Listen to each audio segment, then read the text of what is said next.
Waheguru Ji Ka Khalsa, Waheguru Ji Ki Fateh. Yesterday I was in the gym, and in the sauna there were two or three Punjabi gentlemen, and the elder one was talking about the importance of sharing what he knew about Gurbani. And so we had this impromptu conversation around who is a warrior, what has changed over time, and the question arose around what is the relevance of the Sikh soldier, the warrior saint, whether that's still relevant in today's day and age. I wanted to share a few thoughts on that topic. Please forgive any mistakes. My story, as I said in the sauna to these gentlemen, is that I was not a practicing Sikh for majority of my life, and it's been a incredible journey with its ups and downs, but the peace and joy and satisfaction that I have now out of life, I did not have before. So I highly recommend the journey, the path of Sikhi. And I said, as someone like myself who's educated, has a degree, master's, reads avidly, I believe in what Guru Granth Sahib Ji says, and I believe that Sikhi still has a relevance and is a practical way of life. These were people from Punjab, people who were potentially first generation in the UK.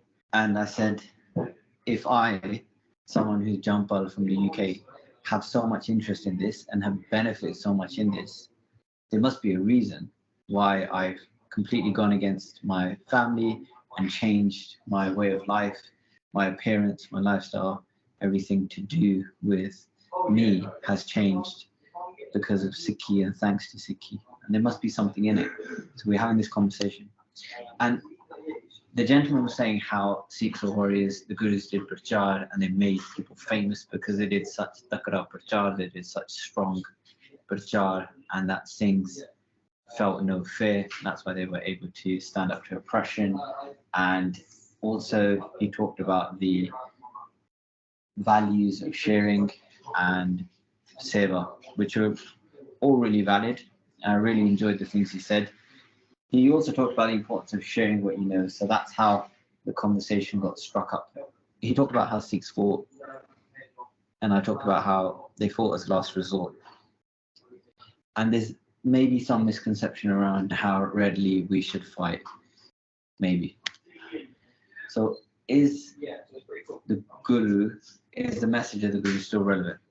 This message of being a saint soldier, this message of fighting that Gurbani talks about, is that still relevant in today's day and age where potentially there's strong infrastructure, strong system which governs how one acts and behaves, and the protocols that one lives within, especially in the Western world.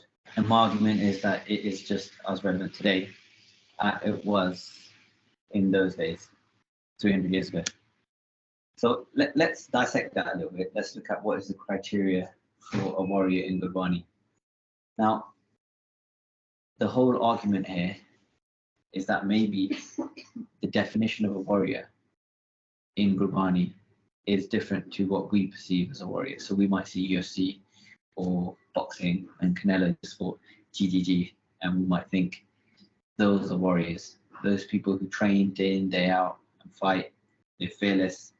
Those guys are the warriors. And in a worldly sense, absolutely. But what fight does both BG talk about? Someone who, from history, we know never went into battle. That's the jar I wanted to share with you today, the thoughts I wanted to share with you today. So in Gurbani it says the criteria, the definition, or the threshold. Jako harang lagoes jugme sokayet hai sura. One who has the love of the Lord is a warrior. So that's the definition. Very simple, very clear.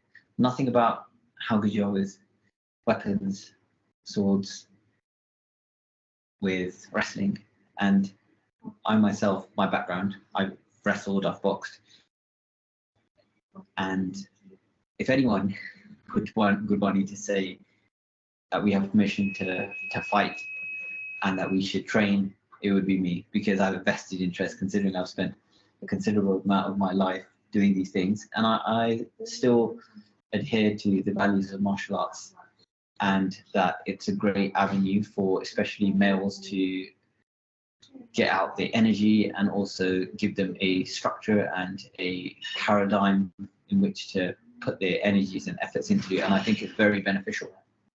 But we're looking at this conversation in the lens of Gurbani. So what does Gurbani say is beneficial? What does Gurbani say is a warrior? From my understanding, it says, Jako haran lago that one who has the love of the Lord is a warrior. It's as simple as that. So I think at this point we need to stop and reflect, regardless of whether we're a black belt or we are skinny and weak. The criteria is different in Gurbani. The criteria hasn't got to do with physical size, physical attributes, height, weight, how much you can deadlift. It's got to do with the condition of the mind. And so the central theme of this presentation will be how Gurbani talks to the mind as opposed to the body. Who is supposed to fight against? So there's a shabad that I love in Gurbani, which talks about a wrestling match. And lots of people will be familiar with this shabad. It's referenced quite often, frequently. And the first line of the shabad is Hongo Saida Belawanara, that I am the wrestler of the Lord. And for wrestlers, like somebody who's wrestled like I have, that's very cool that Gurbani references a sport and references wrestling. And we know from history, which we're not going to get into, we're going to focus on Gurbani, that many of the Guru Sahibs wrestled and also started Akhade. But going back to Gurbani, Hongo Saida Pelwana. So this metaphor is used of a wrestling match. And so who does Guru Sahib say that we should wrestle? Is it bad people, people who have lots of vices, people who are demons in terms of their characteristics, they oppress other individuals? No. I have thrown the 5 challenges to the ground. And who are these 5 challenges? And these 5 challenges, and this is a discussion that we are having in Sauna, of all places, these 5 challenges are the Panchjor, the 5 thieves that reside in everyone, regardless of who you are, regardless of race, religion, gender, ethnicity, age, regardless of those characteristics. We all have these 5 thieves within us. And so this wrestling match, this battle, this fight, these warriors are warriors because they fight against the 5.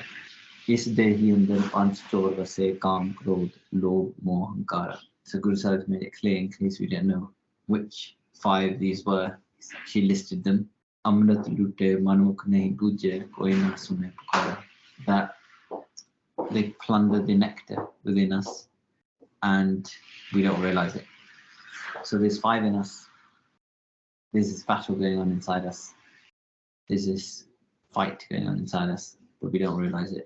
Okay, so how do we apply these lessons? How do we apply these teachings, this philosophy, this criteria in today's world, where potentially we don't have the same obstacles, the same battles, the same worldly challenges that someone might have experienced 300 years ago in the Indian subcontinent? If this battle is internal, then it's still applicable, because it's not about fighting anybody on the outside. It's about fighting these vices, fighting the vices within us. And out of these 5, many stem, like jealousy, slander, and these apply to me. I'm not saying I've mastered them, but examples are when your partner or your child says something antagonizing to you, how do you react? So when Krodh becomes Bargat, you become in a state of anger, how do you respond to that? Or how often does that happen? And to what extent does that happen? So that's a battle. And we all might have experienced it. If you're married, you may have had some kind of conflict. Someone says something to the other person in the relationship and you feel immediately like this rage wake up inside of you. And what is your response to that? Now, some of it will be inherent, some of it will be a person's conditioning and a person's previous karam and previous lives, the type of characteristics that they've built. And some people are very tender, they have a lot of peace and poise within them regardless of the scenario, and they react very graceful in any kind of situation. And some people have to work on this through meditation and through practices to get to that. But this is an example of a battle that is still raging and it's still happening every day. When a beautiful person of the opposite sex comes in front of you, how do you react? So that's one, especially for younger men, and that's relevant again day to day, especially living in the Western world, especially if you're in a committed relationship, or even if you're not, that's potentially a big distraction or a big problem. And that's again something internal. No one else sees that. That's something that only an individual knows, their own mental state, the things that they struggle with, what kinds of things come up for them. When you have an opportunity to gain money unfairly, how do you react? Do you put somebody else down to put yourself in the limelight at work? Do you steal shopping bags from Tesco's? Do you take shortcuts just to cheat somebody else, just to gain yourself? And these, again, potentially things that no one else sees apart from yourself. But it's an opportunity to reflect. And this has been a reflective exercise for me as well. So it shows me where I'm falling on these points and how the 5 show up in everyday life for myself as well. When it's easier to tell a white lie, like, oh, sorry, that person's not home, or I can't do this because I can't give you any money because I don't have any money. Sometimes it's white lies to stop you hurting someone else's feelings, but then sometimes they're ones to stop you looking bad. And so that's another opportunity for reflection in terms of how those 5 may show up. And talking negatively about others, we talked about how out of these 5 and out of the 3 states, the Raju, Tamo, Sato, we have different other characteristics as well, like slander. And Gurbani talks heavily about slander and the negative impacts about that. But in everyday society, talking negatively about somebody isn't necessarily seen as a vice or a problem. It's so prevalent and so part of everyday life, a completely different take on it to how Gurbani sees it. Kam na bisreo, krodh na bisreo, lobh na shukyo deha, par ninda mukh tripti nifal pei sab seva. That if you haven't forsaken these, lust, anger, greed, and slander, then all service is useless. That's quite a strong statement, but it goes to show how this battle is raging, and this battle is a very difficult and challenging one, and this battle will continue until our last breath. जब आव की ओर निदान बने अतहीरन में तब जूझ मरूं, that when this mortal life comes to an end, may I die on the battlefield fighting courageously. That highlights that this battle will rage until the last breath for all of us. It also gives us the formula for fighting. It talks about Sub karman te kabhu na daro, that may I never refrain from righteous actions. And we talked about the actions that are not righteous in the slide previous to this one.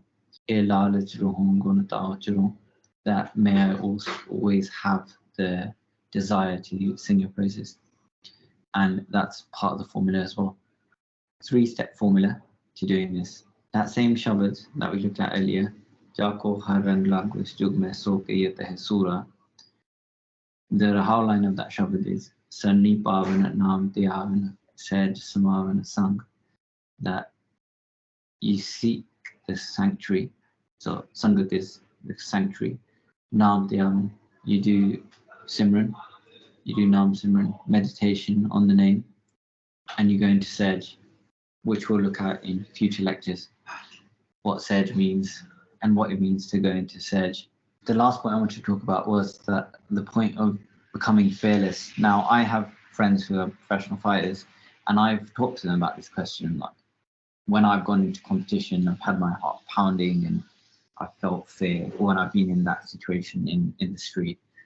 And where does that fearlessness come from? When you look at some of the actions of Sikhs throughout history, you think it's incredible, the feats that they achieved, the sacrifices that they made, the selflessness that they demonstrated. And where does that come from? Does it come from, Gurbani tells us where it comes from. Gurbani says, that through meditating on the fearless, one can become fearless. And elaborating on this, fear or any emotion is produced by thoughts. And in Gurbani it says, like kill your thoughts, and you will not have to come into birth and death again.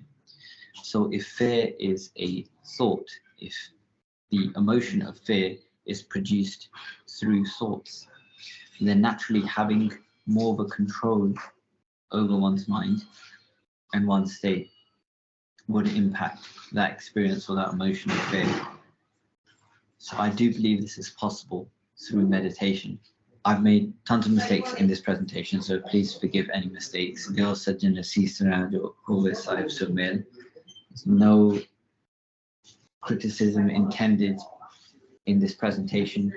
It's merely sharing some vichar with people who may not have had as much opportunity as I have had to do some good. Lastly, I'd like to thank my teacher, Bhai Deputy Singh, and Gurdwara Gur Gyan Anjan, and above all, Guru Granth Sahib. Vaheguru Ji Ka Khalsa, Vaheguru Ji Ki Fateh.